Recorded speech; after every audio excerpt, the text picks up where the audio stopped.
U zatvoru, u prijemnoj sobi, Bojanov tata Gvozder, 50-godišnji uhapšeni lokalni direktor, smeši se Živani koja mu je u poseti. Živana, pustit će me ranije zbog dobrog vladanja. Ako dotle bude bilo kakvih problema, zovi Tanasija. Našeg Tanasija Tajsona? Jasno, samo u njega imam poverenja, a sad je jak kao crna zemlja.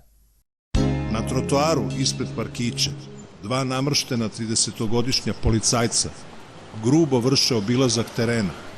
Prvi prilazi Prosjeku. Ej, smrdo, jesmo ti 100 put rekli da ne kopaš pod tim kontejnerima, a ti opet? Pustite me, ja recikliram. Prirodno odvajam plastiku, staklo i tekstil.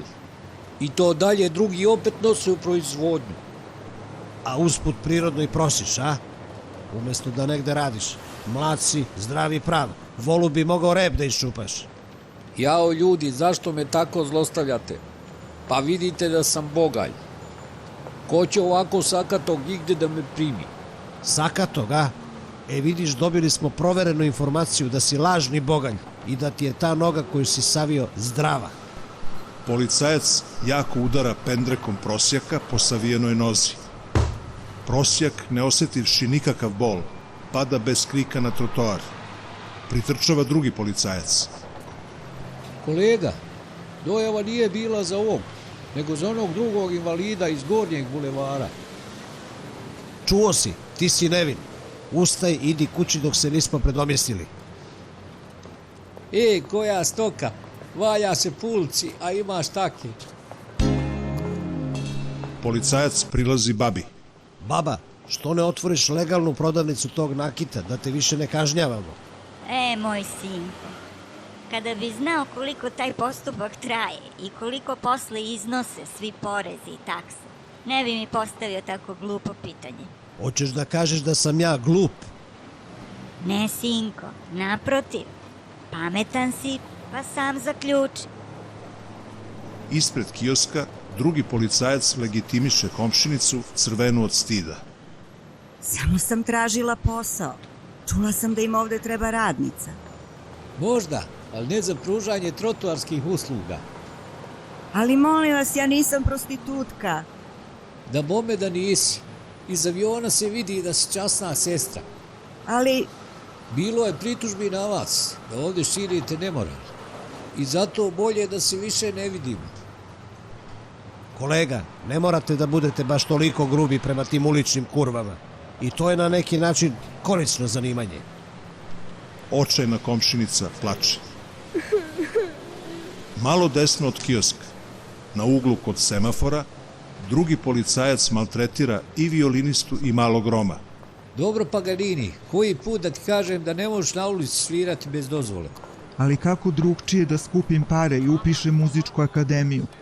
Imajte srca, ima dana kad nemam šta da jedem.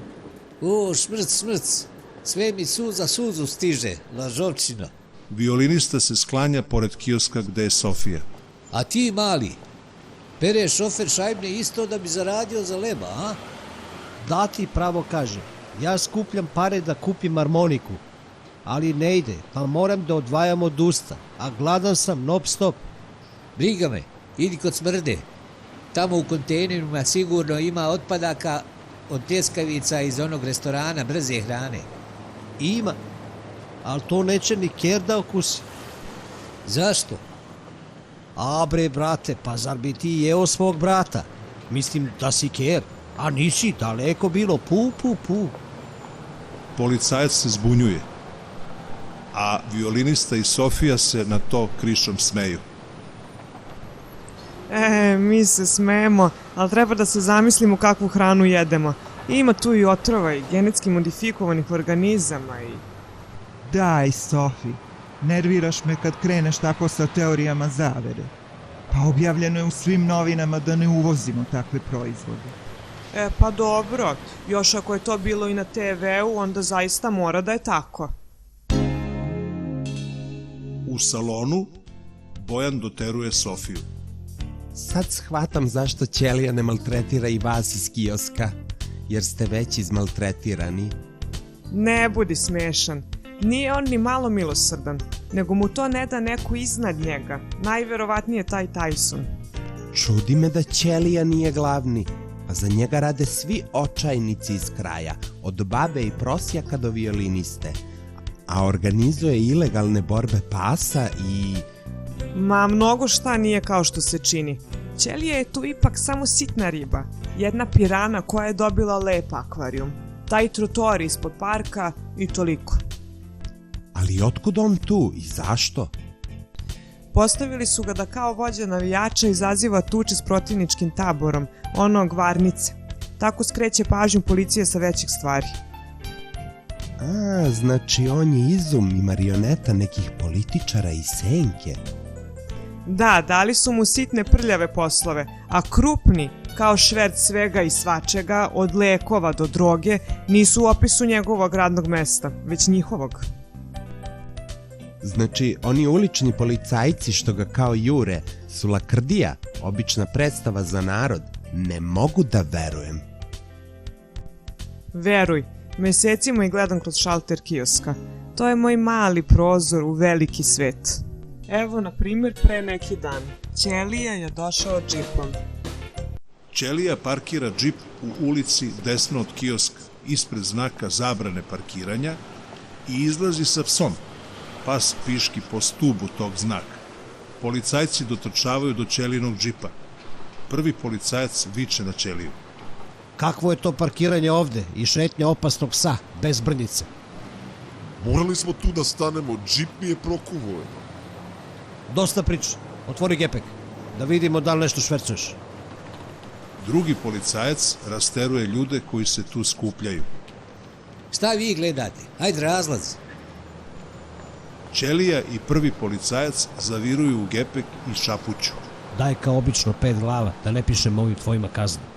Evo, a ti kao obično dođi u subotu na fajt pasa do smrti, bit će visoki ulaz. Ćelija vadi 500 evra iz velikog svežnja. Policajac ih krišom uzima, zatvara gepek i viče. Gubi se i nema više sam te video da se ovde parkiraš.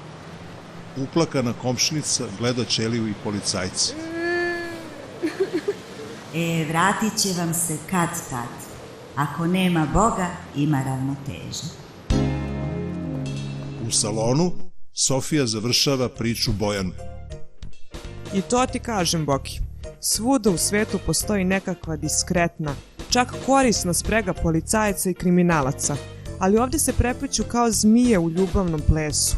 Prosto klize jedni preko drugih i uživaju u blagodetima naše večite tranzicije i demokratizacije.